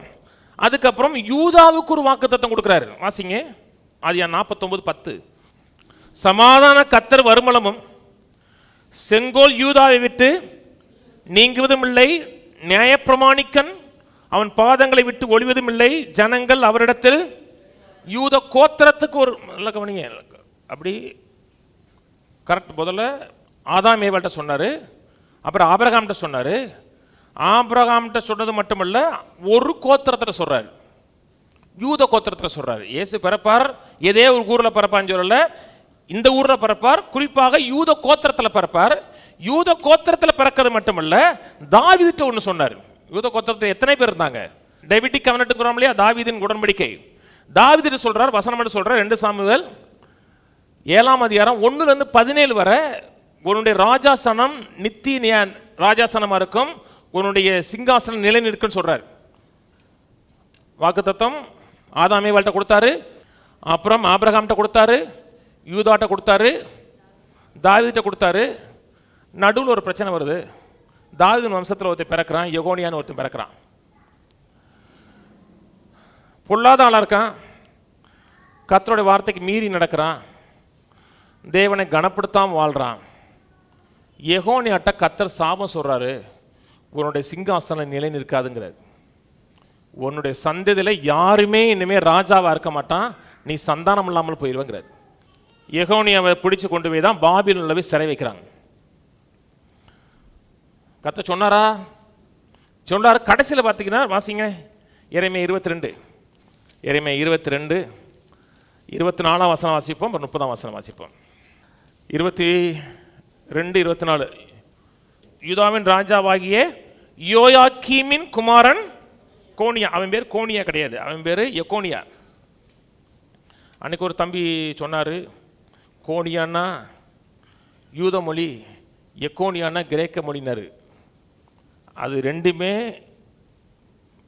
ஒரே பேர், எபிரே பேர். எகோனியாங்கிறது அவன் பேர். இந்த இடத்துல அவன் மேலே சாபம் சொல்கிறார். சாபம் சொல்லும்போது தன் பேரை ரிமூவ் பண்ணிட்டார். எகோவா கோனியா, அதான் பேர் எக்கோனியா. அவன் மேலே சாபம் சொல்லும் பொழுது தன் பேரை ரிமூவ் பண்ணிட்டு யூதாவின் ராஜாவாகிய யோவாக்கின் குமாரன் கோனியா, என் வலது கையின் முத்திரை மோதிரமாக இருந்தாலும் அதிலிருந்து உன்னை கலற்றி எரிந்து போடுவேன் என்று என் ஜீவனை கொண்டு சொல்லுகிறேன் என்று கர்த்தர் சொல்லுகிறார். 30ஆம் வசனம். இந்த புருஷன் சந்தானமற்றவன், தன் நாட்களில் வாழ்வடையாதவன் என்று இவனை குறித்து எழுதுங்கள். இவன் வித்தில் ஒருவனாகிலும் வாழ்வடைந்து தாவீதின் சிங்காசனத்தில் வீற்றிருந்து யூதாவில் அரசாள போடுகிறதில்லை என்று கர்த்தர். இவன் வித்தில் ஒருத்தம் கூட வாழ்வடைந்து யூதாவின் சிங்காசனத்தை ஆள மாட்டார். கர்த்தர் ப்ராமிஸ் பண்ணிட்டே வராரு. ஆதாமேபல்ட்ட சொன்னார், ஆபிரகாம்ட்ட சொன்னார், யூதாட்ட சொன்னார், யூதாவின் கோத்திரத்திலிருந்து தாவீதுட்ட சொன்னார். இப்போ டக்குன்னு சீர் மாறிடுச்சு. சில நேரத்தில் கர்த்தர் சொன்னது மாதிரி நடந்து வர மாதிரி இருக்கும், திடீர்னு பார்த்தா எல்லாம் அப்படியே கொலாப்ஸ் அப்படி நின்றது மாதிரி இருக்கும். கர்த்தர் உண்மை உள்ளவரா? வேதத்தில் 2 ஜீனியாலஜி இருக்குது, 2 வம்ச வரலாறு இருக்குது. மத்தேயு 1ஆம் அதிகாரத்தில் ஒரு வம்ச வரலாறு இருக்குது, லூக்கா 3ஆம் அதிகாரத்தில் வம்ச வரலாறு இருக்குது. மத்தேயு 1:6 சொல்லுகிறது தாவீதின் குமாரன் சாலமோன் சொல்லுது, மத்தேயு 1:6. லூக்கா 3:31 சொல்லுது தாவீதின் குமாரன் நாத்தான் சொல்லுது. நான் சொன்னது புரியுதுங்களா? ஒரு இடத்துல தாவீதின் குமாரன் சாலமோன், இன்னொரு இடத்துல சொல்லுது தாவீதின் சொல்லுது நாத்தான் தாவீதின் குமாரன். மத்தேயு 1ஆம் அதிகாரத்தில் சொல்லுது தாவீது சாலமோன் அப்படியே போயிட்டு இருக்கு. யோசேப்பில் முடியுது. யோசேப்பில் முடியும் கூட அதை அந்த ஜீனாலஜி படித்து பார்த்தீங்கன்னா இவன் இவனை பெற்றான், அவன் அவனை பெற்றான், இவன் இவனை பெற்றான் தான் இருக்கும். யோசேப்பு ஆபிரகாம் ஈசாக்கை பெற்றான், ஈசாக்கு யாக்கோபை பெற்றான் அப்படியே சொல்லிட்டு மரியாள்கிட்ட வரும் பொழுது யோசேப்பு இயேசுவை பெற்றான்னு சொல்லலை, மரியாள் மூலமாக இயேசு பிறந்தான் இருக்கும்.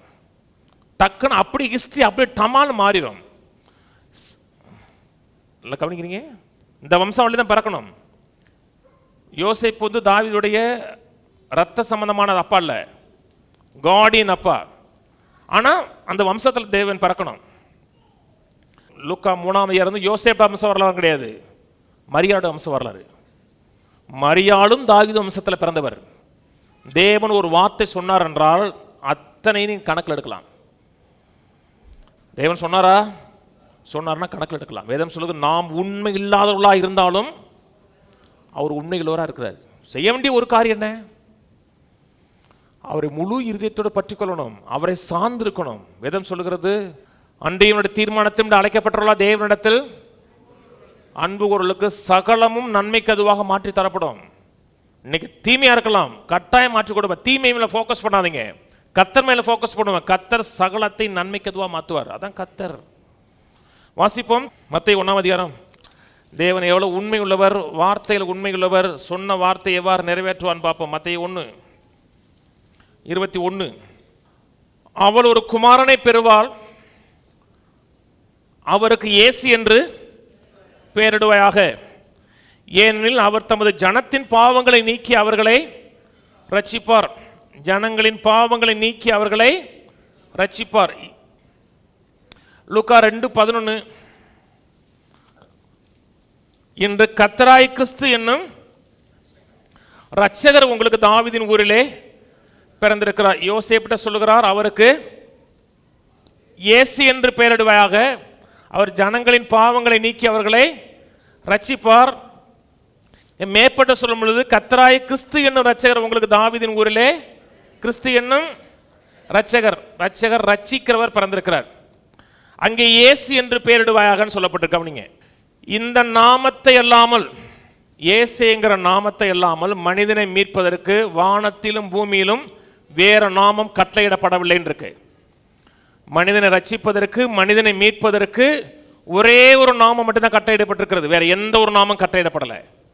யோசேப்பிட்ட சொல்லுகிறார் இயேசு என்று பெயரிடுவாயாக, அவர் ஜனங்களின் பாவங்களை நீக்கி ரட்சிப்பார். இங்கே சொல்லுகிறது கிறிஸ்து என்னும் இரட்சகர் பிறந்திருக்கிறார். ரட்சிப்பின்னு சொல்லும் பொழுது நம்முடைய மனதில் வர காரியம் என்னன்னா, பாவங்களை மன்னிப்பார், நம்மை விடுவிப்பார், பாவம் மன்னிப்பு கொடுப்பார், பரலோகம் கொண்டு போயிடுவார்.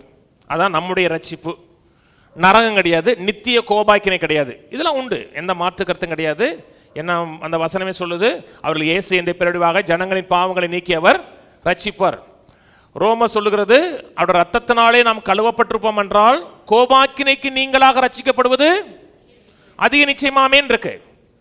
நம்ம ரட்சிப்பு அப்படின்னு கேட்கறதுக்கும் இவர்கள் ரட்சிப்பு கேட்கறதுக்கு நிறைய வித்தியாசம் இருக்கு.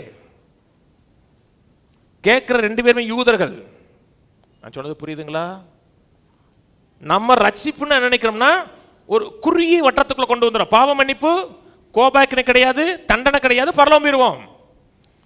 ஆனா கேட்ட மக்களுக்கு அந்த ரட்சிப்புன்னா வேற அர்த்தங்கள்லாம் மனசுல வரும். நம்ம ரட்சிப்புன்னா ஒரு குறுகிய வட்டத்துக்குள்ள வருகிறோம். ரட்சிப்புங்கிறது குறுகியது கிடையாது. ரட்சிப்புங்கிறது வாஸ்ட், அளப்பரியது, ஏராளமானது. கர்த்தர் ரட்சிக்கிறார் என்றால் உங்களை யார் ஒடுக்கினார்களோ அந்த ஒடுக்கத்திலிருந்து உங்களை வெளியே கொண்டு வர்றது. மனுஷன் உங்களை ஒடுக்கிருக்க மாட்டான், தரித்திரம் ஒடுக்கிருக்கும், இல்லாமை ஒடுக்கிருக்கும், அதுல இருந்து வெளியே கொண்டு வர்றது. கவனிக்கிறீங்க? வியாதியின் பிடியிலிருந்து வெளியே வர்றது, அப்ரஷன்ல இருந்து வெளியே வர்றது, சுதந்திர காற்று சுவாசிப்பது, நெருக்கத்திலிருந்து விசாலத்துக்கு வருகிறது, நிறைவோடு வாழ்றது, மனிதனை குறித்து தேவன் வச்சிருக்க மகிமையில வாழ்றது, அதான் ரட்சிப்பு. இந்த வசனம் சொல்றாங்க பார்த்தீங்களா? இந்த சம்பவம் நடக்கும் பொழுது இஸ்ரேல் மக்கள் ஒடுக்குமுறையின் கீழே இருக்காங்க, அண்டர் அப்ரஷன்ல இருக்காங்க. நீங்க 10:30 மணிக்கு உங்களுக்கு பஸ் 10:25 இந்த ரோட கிராஸ் பண்றீங்க, முக்குள்ள பிடிச்சிடலான்னு நீங்க பெட்டியை தூக்கிட்டு போகும்போது எத்தாப்புல ஒரு ரோமன் வர்றாரு. ஏப்பா என் பெட்டியை தூக்கிட்டு வந்து சிஎம்எஸ் ஸ்கூல்ல இருந்து வைனா, நீங்க வச்சுதான் ஆகணும். பஸ்ஸாவது 1 கிலோமீட்டர் அவன் பெட்டியை நீங்க தூக்கித்தான் போகணும், வேற மறுப்பே சொல்ல முடியாது. ரோமாவினுடைய ரோம சாம்ராஜ்யத்தின் கீழே ஒடுக்குமுறையில் இருக்காங்க. விடுதலை பெறுமா, வாழ்க்கை நல்லா இருக்குமா, ஒரு நிறைவான வாழ்க்கை வாழ முடியுமாங்கிறது அது எல்லாமே முற்றிலுமாக கேள்விக்குறி. அந்த நேரத்தில் தான் வார்த்தை வருது, இன்றைக்கு கிறிஸ்து என்னும் இரட்சகர் உங்களுக்கு பிறந்திருக்கிறார், ஜனங்களின் பாவங்களை நீக்கியவர்களை. அந்த வார்த்தை அவங்களுக்கு கிடைக்குது. ஏன்னா அவங்க எதிர்பார்த்தது. 2வது காரியம், ஒடுக்குமுறையில் மட்டுமல்ல விரக்தியில் இருக்காங்க. ஒவ்வொரு நாளும் பிறக்கும் பொழுது புதிய மாற்றத்தை எதிர்பார்க்கவே முடியாது. ஒரு புதிய மாற்றம் உண்டாகுமா, நம்மளோட வாழ்க்கையில் விடிவு காலம் உண்டாகுமா, நமக்கு ஒரு விமோச்சனம் ஏற்பட்டுருமான்னு உங்களுக்கு எந்த இது இருக்காது, வழக்கமோடு இருக்கும். எப்படி மகிமையாக வாழ்ந்த இஸ்ரேல் தேசம், அந்த மகிமையை பற்றி சொல்லுவதற்கு ஒண்ணுமே கிடையாது. எதிர்காலத்தை பற்றி நினைச்சோம்னா நம்பிக்கைங்கிறது அப்படியே கொஞ்சம் கொஞ்சமாக ஃபேட் ஆகிட்டே இருக்கும். நல்ல வாழ்க்கை வாழ முடியுமா, ஒரு நிறைவான வாழ்க்கை முடியுமா, நம்பிக்கை கிடையாது. ஏன்னா தாத்தா அடிமையா இருக்காரு, அப்பா அடிமையா இருக்கிறாரு, நம்மளும் அடிமையா இருக்கோம், நம்ம பிள்ளை எப்படி இருக்கும், அப்படித்தான் அந்த நிலை. அந்த நிலையில் தான் வார்த்தை வருது, இன்று கிறிஸ்து என்னும் இரட்சகர் பிறக்கிறார், உங்களை விடுவிக்கிறவர் பிறக்கிறார். 3வது காரியம், 400 வருஷமா கர்த்தர் பேசல அவங்ககிட்ட. டேஸ் ஆஃப் சைலன்ஸ், அமைதியின் காலம். 400 வருஷம் கர்த்தர் பேசல. மத கோட்பாடுகள் நடந்துச்சு, பழி செலுத்துறது எல்லாமே நடந்துச்சு. ஆனா கர்த்தர் இல்லாம நடந்துச்சு, எல்லாமே நடந்துச்சு. அவன் நினைச்சதெல்லாம் கர்த்தர் சொன்னானா? கர்த்தர் 400 வருஷம் அமைதியா இருந்தார். ஒடுக்குமுறை, விரக்தி, கர்த்தர்ட்ட இருந்த ஆறுதல் ஒரு வார்த்தை கிடையாது. மனதில் என்ன இருப்பாங்க? கர்த்தர் மறந்துட்டாரு, நம்மளை புறக்கணிச்சிட்டாரு, நம்ம கை கழுவிட்டாரு. அப்படிப்பட்ட நிலையில தான் 400 வருஷமா இருப்பாங்க. 400 வருஷம் அடிமைத்தனத்தில் இருக்காங்க. 400 வருஷம் சும்மாவா? 4-5 ஒரு 5-6 தலைமுறை போயிருக்காங்க. அந்த நேரத்தில் கர்த்தர் வார்த்தை வருது. கர்த்தர் பேசலங்கிறது மட்டும் இல்லை, கர்த்தர் என்கிட்ட பேசல. கர்த்தர் பேசலைன்னா நீங்க பேசுறத அவர் கேட்கிறான்னு சொல்ல முடியாது. உங்க வீட்டுக்காரர் உங்கள்கிட்ட பேசல, உங்க பேச்ச அவர் கேட்பாரு? அவர் வாட்டு விரைச்சிட்டு போயிடுவாரு. ஏன்னா அவர் உங்கள்கிட்ட பேசல. 400 வருஷமா அவர் பேசலைங்க. அப்ப ஏன் ஜெபங்கள் கேட்கப்படுமா? நம்பிக்கை இருக்குமா? டோட்டல் நம்பிக்கை இருக்காது. அந்த சூழ்நிலை தான் வார்த்தை வருது. உங்களுக்கு இரட்சகர் பிறந்திருக்கிறார், உங்களுக்கு எல்லாவற்றுக்கும் ஹோப்பை கொடுக்குற ஒருத்தர் பிறந்திருக்கிறார். இன்னைக்கு அதே நிலையில் இருக்கலாம். நம்ம பொருளாதார சுமையா இருக்கலாம். என்னைக்குடா இந்த சுதந்திர காத்த சுவாசிக்கிறது, கடனே இல்லாமல் என்னைக்கு நிறைவா வாழ்றது, என்னைக்கு கடன்காரன் கையில பிடிபட்டீங்கன்னா ரோமாபுரியின் கையில பிடிபடுறதை காட்டிலும் மோசமானது. அது இந்த பேனா சொல்லிட்டு வருவாங்க தெரியுமா? வர்றாங்களா என்ன? அவங்க பிடிச்சிட்டீங்கன்னா பெரிய அப்ரஷன்ல இருக்கீங்கன்னு அர்த்தம். வாரம் இந்த நோட்டு போடுவான். நீங்கள் சம்பாதிக்கிறதெல்லாம் வாங்கிட்டு போயிடுவான். என்னைக்கு நினைச்சதை வாழ்றது, என்னைக்கு நினைச்சதை சாப்பிட்றது, என்னைக்கு நெருக்கத்திலிருந்து விசாலத்துக்கு போவது, என்னைக்கு நிம்மதியாக வாழ்வது. உங்களுக்கு ஒரு இரட்சகர் பிறந்திருக்கிறார்.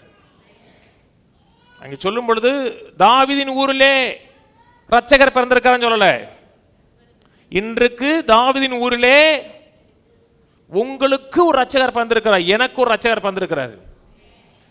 பக்கத்தில் சொல்லுவோம், கையை கொடு சொல்லுங்க. சும்மா கையை கொடுங்க, திரும்பி கொடுத்துருவார்ல. அப்புறம் என்ன காசை கொடுங்கன்னா தான் கொஞ்சம் அப்படியே யோசிக்கணும். கையைத்தானே கொடுக்க சொல்கிறேன், கொடுத்துருவார். பயப்படாதீர்கள், வேதனைப்படாதீர்கள், உங்களுக்கு ஒரு நம்பிக்கை இருக்கிறது. உங்களுக்கு உங்கள் இரட்சகர் உங்களுக்காக பிறந்திருக்கிறார். ஆமென், ஆமென்.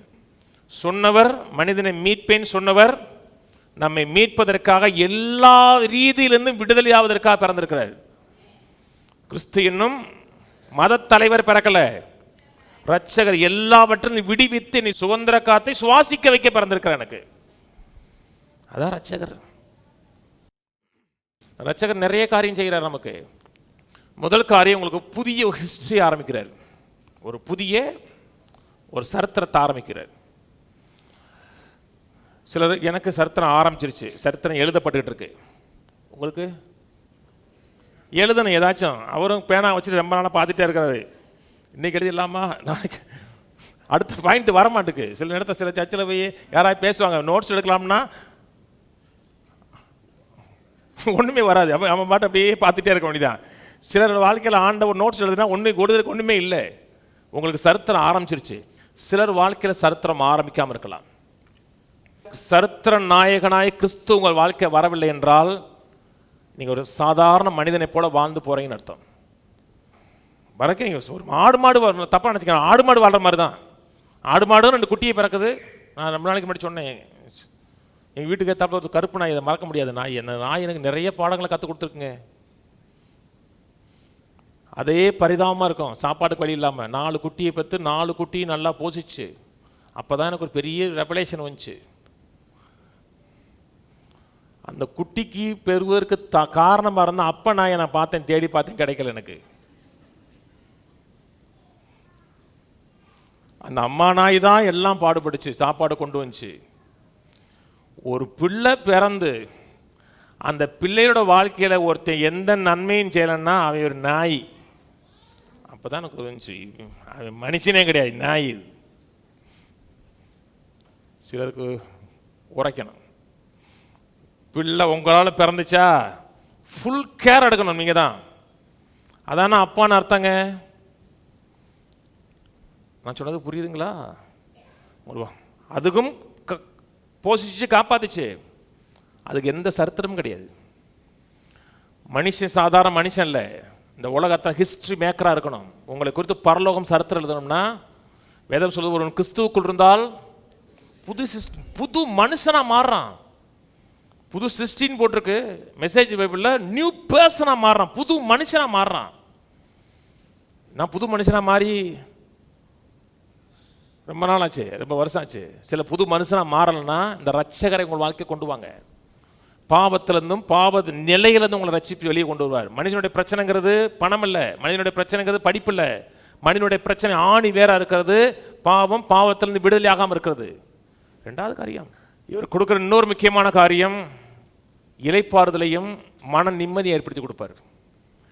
வழியே இல்லாத இடத்தில் வழியை ஏற்படுத்தி கொடுப்பார். நல்லா கவனிங்க, முன்னேறி ஆகணும். அப்படியே கதை சொல்லிகிட்டே இருக்கக்கூடாது. உட்காந்த இடத்துல சொரிஞ்சிக்கிட்டே இருந்தால் நல்லா தான் இருக்கும். முன்னேறணும், ஃபார்வர்ட் ஆகணும். இஸ்ரேல் மக்களுக்கு பின்னாடி எகிப்து ஆர்மி, முன்னாடி செங்கடல். கர்த்தர் காரணம் சொல்லாத ஃபார்வர்ட் ஆகினாரு, முன்னாடி போனாரு. இல்லைங்க கடல் போயானாரு. வாழ்க்கையில் ஃபார்வர்ட் ஆகிட்டே இருக்கணும். நீங்கள் ஃபார்வர்ட் ஆகுங்க, உங்களுக்காக கர்த்தர் வாசலை திறந்து வச்சிருக்கிறாரு. வருத்தப்பட்டு பாரம் சுமக்கிறவர்களே, நான் கூட ஏன்ட்ட வாங்க ரெஸ்ட் கொடுப்பேன். 3வது காரியம், கர்த்தர் செய்கிற மாபெரும் காரியம். உங்களுக்கு எந்த குறை இருந்தாலும் நெருக்கத்தில் இருக்கிற உங்களை பெருக்கத்தில் நிறைவில் வாழ வைப்பார். வேதம் சொல்வது, என் தேவன் தன்னுடைய மகிமையின் ஐஸ்வரியத்தின்படி உங்கள், அது பினான்சியல் குறை மட்டும் இல்லை, எல்லா குறைகளையும் போக்குவார். ஞானம் இல்லையா, ஞானத்தை கொடுப்பார். சந்தோஷம் இல்லையா, சந்தோஷத்தை கொடுப்பார். என்ன குறைவு இருக்கிறதோ அந்த குறைவுல இருந்து உங்களை வெளியே கொண்டு வருவார். அதான் ரட்சகர். ரட்சகர் என்றால் எல்லாவற்றிலிருந்து உங்களை ரட்சிப்பார். அன்னைக்கு கேட்ட மக்களுக்கு அதான் ரட்சகர்னா அப்படிதான் செய்தி கேட்கும். சில காரியம் செய்ய முடியாமல் இருக்கலாம், இன்னபிலிட்டியா உணரலாம். ஒரு காலத்தில் நான்லாம் 2 பேர்கிட்ட பேசுறதுக்கு பயப்படுவேன்னா பேசுவேன், நண்பர்கள்ட்ட பேசுவேன், மற்ற ஆள்கிட்ட ஈஸியாக பேசுகிற காரியம் ஆள் கிடையாது. கர்த்தர் நோக்கம் வச்சிருக்க, கர்த்தரோட சேர்றீங்கன்னா வேதம் சொல்லு, என்னை பலப்படுத்துகிற கிறிஸ்துவினால் எல்லாவற்றையும் செய்ய உங்களுக்கு என்ன வேணும் கொடுப்பார். பலன் கொடுப்பார், சுகம் கொடுப்பார், ஆரோக்கியம் கொடுப்பார், வெற்றி கொடுப்பார், நல்வாழ்வு கொடுப்பார், உங்களுக்கு வேண்டிய அத்தனையும் கொடுப்பார். நம்பிக்கை இல்லைங்க எனக்கு. சும்மா வந்தேங்க, கூட்டு வந்தாங்க, உட்காந்தாங்க, இப்படி இப்போ திருப்பிட்டு இருந்தேன், சேனல் வந்துச்சுங்கன்னு நினைக்கலாம். செத்து போலாங்கிற மாதிரி இருக்கலாம். துண்டை உதறிட வேண்டிதான். துண்டை உதறிட்டேன். அப்போஸ் நான் இப்போ சொல்கிறேன் ஒரு இடத்துல, உங்கள் லாங்குவேஜில் சொல்கிறேன், எங்கள் மேலே நம்பிக்கை இல்லை, துண்டை உதறிலாம் நினச்சேன். ஆனால் கர்த்தர் எனக்கு அதிலிருந்து காப்பாற்றினார், தப்புவித்தார், இன்னும் தப்பி வைப்பாருங்கிறாரு. வாசிங்களேன் 2 கொரிந்தியர் 1:8 ஆகையால் சகோதரரே, ஆசியாவில் எங்களுக்கு நேரிட்ட உபத்திரவத்தை நீங்கள் அறியாதிருக்க எங்களுக்கு மனதில்லை. என்னவெளியில் பிழைப்போம் என்கிற நம்பிக்கை அற்றுப்போகத்தக்கதாக எங்கள் பலத்திற்கு மிஞ்சின அதிக பாரமான வருத்தம் எங்களுக்கு உண்டாயிற்று. டோட்டல் ஹோப் கிடையாதுங்கிறார், நம்பிக்கை இல்லைங்கிறாரு. நாங்கள் எங்கள் மேல் நம்பிக்கை இராமல் மரித்தோரை எழுப்புகிற தேவன் மேல் நம்பிக்கையாக இருக்கத்தக்கதாக மரணம் வரும் என்று நாங்கள் எங்களுக்குள்ளே செத்து போங்கிற கான்ஃபிடென்ட் ஆயிடுச்சு. பிழைக்கவே முடியாது. ஒரு ஃபெய்த்தை பேசுகிற மனுஷன் பேசுகிறாருங்க, எங்கள் மேலே நம்பிக்கை இல்லை, அவ்வளோதான், வாழ்க்கை சோழி முடிஞ்சிருவோம், அப்படி தான் இருந்துச்சு. வாசிப்போம். அப்படிப்பட்ட மரணத்தினின்று அவர் எங்களை தப்புவித்தார், இப்பொழுதும் தப்புவிக்கிறார், இன்னும் தப்புவிப்பார் என்று அவரை எந்த ஹோப் இல்லையா, உங்களுக்கு ஹோப்பாக இருப்பார். பைபிள் சொல்லுது, நம்பிக்கையின் தேவன், காட் ஆஃப் ஹோப்பாக இருக்கிறார். எந்த பகுதியில் நாங்கள்லாம் கொடுங்க, உங்களுக்கு என்ன பதில் வேணும்? ஒரே ஒரு பதில் சொல்கிறேன், ஒரே ஒரு பதில் இயேசு. 1000 பதில், ஒரே பதில். ஐ ஆம் ஒன் ஆஃப் த வேன்னு சொல்ல, ஐ ஆம் த வே. சுகம் வேணுமா? சுகமாக இருக்கிறார். அண்ணே மோகன்சி நல்ல பேர் வச்சிருக்க, ஜீசஸ் ரிடீம்ஸ். இயேசு விடுவிக்கிறார், இயேசு சுகமாக்குறார், இயேசு செழிப்பாக்குறார், இயேசு வாழ வைக்கிறார், இயேசு உயர்த்துகிறார். நீங்கள் எத்தனை பேர்னா மினிஸ்ட்ரிக்கு பேர் வச்சுக்கலாம். நீங்கள் அத்தனைக்கும் பதில் இயேசு. நம்ம செய்ய வேண்டிய ஒரே ஒரு இது, கிஃப்ட் ஆஃபர் பண்ணப்படுது. ஆண்டவர் சொன்னார், சிறு பிள்ளையை போல் மனம் திரும்பவில்லை என்றால் நீங்கள் தேவனோட ராஜ்யத்தில் பிரவேசிக்க முடியாது. பெரியவங்கள்ட்ட கிஃப்ட் கொடுங்க, வேணாம் சார், இருக்கு சார். சின்ன பிள்ளைகிட்ட கிஃப்ட் கொடுங்க, இன்னொன்று வாங்க, இன்னொன்று. அதான் சின்ன பிள்ளை. கத்தட்ட வரும்போது சிறு குழந்தை மாதிரி வரணும். அந்த மேய்ப்பர் பார்த்தீங்களா, தாவீதின் ஊரிலே கிறிஸ்து என்னும் ரட்சகர் உங்களுக்கு பிறந்திருக்காங்க. அந்த மேய்ப்பர்கள் மேலே ஆக்ட் பண்ணணும். கேட்டாங்க, கேட்டு என்ன பண்ணாங்க? வாசிப்போம் 14 போடு. உன்னதத்திற்கு தேவனுக்கு மகிமையும் பூமியிலே சமாதானமும் மனுஷர் மேல் பிரியமும் உண்டாவதாக என்று சொல்லி தேவனை துதித்தார்கள். தேவதூதர்கள் அவர்களை விட்டு பரலோகத்துக்கு போன பின்பு மேய்ப்பர்கள் ஒருவரை நோக்கி, நாம் பெத்லகேம் ஊருக்கு போய் நடந்ததாக கர்த்தரால் நமக்கு அறிவிக்கப்பட்ட இந்த காரியத்தை பார்ப்போம் வாருங்கள் என்று சொல்லி தீவிரமாய் வந்து மரியாளையும் யோசேப்பையும் முன்னில் கிடக்கிற பிள்ளையும் கண்டார்கள். கண்டு அந்த பிள்ளையை குறித்து தங்களுக்கு சொல்லப்பட்ட சங்கதியை கேட்டா, விசுவாசித்த, ஆக்ட் பண்ணா, அப்படியாக்கும் பிறந்திருக்கிறாராக்கும் அப்படின்னு சொல்லி உட்காரல, உடனே ஆக்ட் பண்றான், போய் பிரசித்தப்படுத்துறான், மக்களை மக்களுக்கு அந்த செய்தி அறிவிக்கிறான். ஒன்று இப்படி இருக்கலாம், இன்னொன்று அந்த சத்திரத்தில் ஒருத்தர் இருந்தால் பார்த்தீங்களா, ரூம் கொடுக்காதவன், அப்படி இருக்கலாம் நீங்க. இவர் தான் விடுவிக்கிறவர், இவர் தான் வாழ வைக்கிறவர், இவர் தான் எல்லாவற்றுக்கும் எல்லாமா இருக்கிறார்னு தெரிந்தும் அவருக்கு வாழ்க்கையில் இடம் கொடுக்காம இருக்கலாம். சும்மா வந்தேன், வந்துட்டு போங்கன்னு சொன்னாங்க, கூட்டு வந்தாங்க, உட்காந்துருக்கேன், அப்படி இருக்கலாம். நீங்க மேய்ப்பர்கள் போலயும் இருக்கலாம், அந்த சத்திரத்தில் இருக்க இன்கீப்பர் மாதிரி இருக்கலாம். வேதம் சொல்லுகிறது, கர்த்தருடைய நாமத்தை தொழுது கொள்கிற யாவரும் ரட்சிக்கப்படுவார்கள். தமிழில் தொழுது கொள்வார் இருக்கு, ஆங்கில பைபிள் அழகா இருக்கும். கர்த்தருடைய நாமத்தை நோக்கி கூப்பிடுகிற யாவரும் ரட்சிக்கப்படுவார் இருக்கு. கர்த்தருடைய நாமத்தை நோக்கி கூப்பிடுகிறதுனா ஒரு சம்மன் அனுப்புறது, ஒரு அழைப்பு கொடுக்கிறது, வாங்க அப்படின்னு அழைப்பு கொடுக்கிறது. உங்களால் முடியல, உடனே என்ன செய்யணும்?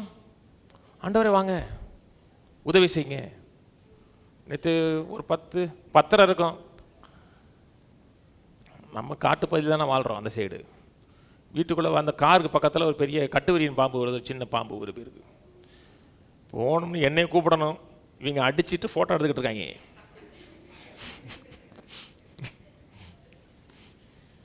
அது என்னன்னு தெரியல. சில காரியம் முடியலை அப்படின்னா முதல் என்ன செய்யணும்?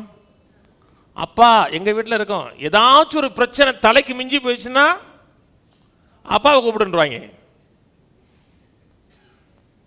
சில காரியங்களுக்கு முடியலையா, வெளியே வரவே முடியலையா, அப்பாவை கூப்பிடுங்க, கர்த்தரை கூப்பிடுங்க. அவரை நோக்கி கூப்பிடுகிற அத்தனை பேரையும் அவர் விடுவிப்பார் இருக்கு. என்ன பிரச்சனை இருக்கு? பொருளாதார பிரச்சனையா இருக்கலாம், சரீர பிரச்சனையா இருக்கலாம், குடும்ப பிரச்சனையா இருக்கலாம். உள்ளே வச்சுக்கிட்டு இருக்காதீங்க. உங்களை மீட்பதற்கு விடுவிக்கிறது இருக்கிறார். நோக்கி கூப்பிடுங்க, விடுவிப்பார், முற்றுமுடிய விடுவிப்பார். கர்த்தருடைய மகிமையை கண்டோம், அவருக்குள் நமக்குள்ளே வாசம் பண்ணினான் இருக்கு. சுத்தி வாசம் பண்ணுகிறார், உள்ளே வாசம் பண்ணுகிறார். அவருக்கு வாழ்க்கை டோட்டலா சரண்டர் பண்ணீங்கன்னா வேதம் சொல்லுகிறது உங்களை முற்றுமுடிய ரட்சிப்பார் இருக்கு. ரட்சிப்பார்னு சொல்லல, எல்லாம் முற்றுமுடியன்னா சகல விதத்தில் உங்களை ரட்சிப்பார். அப்படிப்பட்ட ரட்சகரை தான் உங்களுக்கு பிரசன்னம் பண்றேன். மதவாதியை சொல்லலை. நான் ஏற்கனவே சொன்னேன், உங்களுக்கு எந்த மதம் பிடிக்கும்னா எனக்கு எந்த மதமும் பிடிக்காது. கிறிஸ்தவ மதமும் எனக்கு பிடிக்காது, எனக்கு கிறிஸ்து பிடிக்கும். அவர் என்னை விடுவிப்பார், ரட்சிப்பார், என்னை ஆள வைப்பார், ஆளப்பட்டிருந்த என்னை வாழ வைப்பார். அவரை இன்று உங்களுக்கு அறிவிக்கிறேன். இன்று ஒரு ரட்சகரை அறிவிக்கிறேன். ஏற்றுக்கொண்டீர்கள் வாழ்வடையலாம், நிறைவா இருக்கலாம். உங்க வாழ்க்கை அநேகருக்கு ஆசீர்வாதமா இருக்கும். எழுந்து நிற்போம், கர்த்தருக்கு நன்றி செலுத்துவோம். பிதாவே உமக்கு நன்றி, எங்கள் மேல் நீங்க வைத்திருக்க அன்பிற்காக நன்றி. அளவில்லாத ஒரு அன்பை வெளிப்படுத்துவதற்காக பூமிக்கு வந்தீர். அன்பின் பூரணத்தை எங்கள் வாழ்க்கையில் காமித்திருக்கிறீர், உமக்கு நன்றி. எங்கள் மேல கர்த்தாவே எண்ணி முடியாத அளவில்லாத அன்பை வைத்திருக்கிறேன். அன்பை அறிந்திருக்கிறோம். அன்பு கொடுக்கும் சொல்லப்பட்டிருக்கிறதே, எங்களை மீட்பதற்காக ஒரு தூதனை அனுப்பவில்லை, நீரே வந்தீர் கர்த்தரே. வார்த்தை மாம்சமானது சொல்லப்பட்டிருக்கிறதே, எங்களை சிருஷ்டித்த வார்த்தை திரும்பி எங்களை மறுபடியும் சிருஷ்டிப்பதற்கு மாம்சம் ரத்தம் உடையதாக வந்ததே, அதை எண்ணி பார்க்கிறோம். கர்த்தாவை நோக்கி கூப்பிடுகிறோம். நீர் எங்களை விடுவிக்கிறதுக்காக நன்றி, எங்களை சுகமாக்குறதுக்காக நன்றி. ஆசீர்வதிங்க. கையில் பற்றி சொல்லுவோம் எல்லாரும். பிதாவாகிய தேவனே, என் மேலிருந்த மிகுந்த அன்பிற்காக நன்றி. என்னை விடுவிப்பதற்காக, என்னை மீட்பதற்காக நீரே இறங்கி வந்து என்னை விடுவித்திருக்கிறதுக்காக நன்றி. இரட்சகரே, என்னை ரட்சியும், என்னை விடுவியும், என்னை ஆண்டு கொள்ளும் என்பதை நான் விசுவாசிக்கிறேன், அறிக்கையிடுகிறேன், ஆளும்படியாக இடம் கொடுக்கிறேன். ஆமென், ஆமென். பிதாவே நன்றி. உடைய ஆளுகை ஒவ்வொரு குடும்பத்தில் இருக்கட்டும், உடைய அரசாட்சி இருக்கட்டும், உடைய மாட்சிமை இருக்கட்டும். மிகுந்த சந்தோஷம் உள்ள குடும்பங்களாக ஒவ்வொரு குடும்பங்களும் உண்டாகட்டும். உடைய ஆளுகை, உடைய டொமினியன், உடைய ரெயின் ஒவ்வொரு குடும்பத்தில் இருக்கும்படி ஜெபிக்கிறேன். ஆசீர்வதிப்பீராக, ஆளுகை செய்வீராக, உடைய நாமத்தை மகிமைப்படுத்துவீராக. இது ஒரு வெறும் பண்டிகை காலமாக இல்லாமல் கிறிஸ்துவை நினைவு கூறுகிற நாளாக எங்களுக்கு இருக்கிறதுக்காக நன்றி. எல்லாவற்றிலிருந்து விடுவிக்கிற தேவன், கவலையிலிருந்து, பாரத்திலிருந்து, அழுத்தத்திலிருந்து, விரக்தியிலிருந்து விடுவிக்கிற தேவனாக இருக்கிறேன்.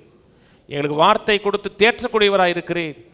எல்லாவற்றையும் கட்டுப்படுத்துகிற தேவனாய் இருக்கிறேன். உம்முடைய சாவரினத்துக்காக, உம்முடைய அரசாட்சிக்காக நன்றி, உம்முடைய உண்மைத்தன்மைக்காக நன்றி. சொன்ன ஒரு வார்த்தை கூட தரையில விழாது கர்த்தாவே. எங்களை குறித்த அத்தனை வாக்குத்தத்தங்கள் நிறைவேறுகிறதுக்காக நன்றி. எல்லா கணமும் எல்லா மகிமையும் எங்கள் வாழ்க்கை உமக்கு உண்டாகட்டும். ஆண்டவராய் இயேசு கிறிஸ்துவின் நாமத்தில் பிதாவே, ஆமென். கர்த்தராய் இயேசு கிறிஸ்துவின் கிருபையும் பிதாவாகிய தேவனுடைய அன்பும் பரிசுத்தாவின் ஐக்கியமும் இன்றைக்கும் என்றைக்கும் கிறிஸ்துவின் வரியும் மட்டும் இருப்பதாக. கர்த்தருடைய ஆசீர்வாதத்தை எல்லா தீமைக்கு விலக்கி காக்க கடவர். கர்த்தர் தம்முடைய தயவுள்ள முகத்தை உங்களை பிரகாசிக்க பண்ணி உங்களுக்கு கிருபையாயிருக்க கடவர். கர்த்தர் தம்முடைய முகத்தை உங்களை பிரசன்னமாக்கி எல்லையெங்கும் சமாதான கட்டளையிட கடவர். கர்த்தரோட ஆசீர்வதித்து ஜீவனோடு சுகத்தோடு எல்லா தீமையிலிருந்து உங்களை மீட்டெடுத்து 120 ஆண்டுகளுக்கு மேலாக வாழ வைப்பாராக. ஆமென், ஆமென், ஆமென்.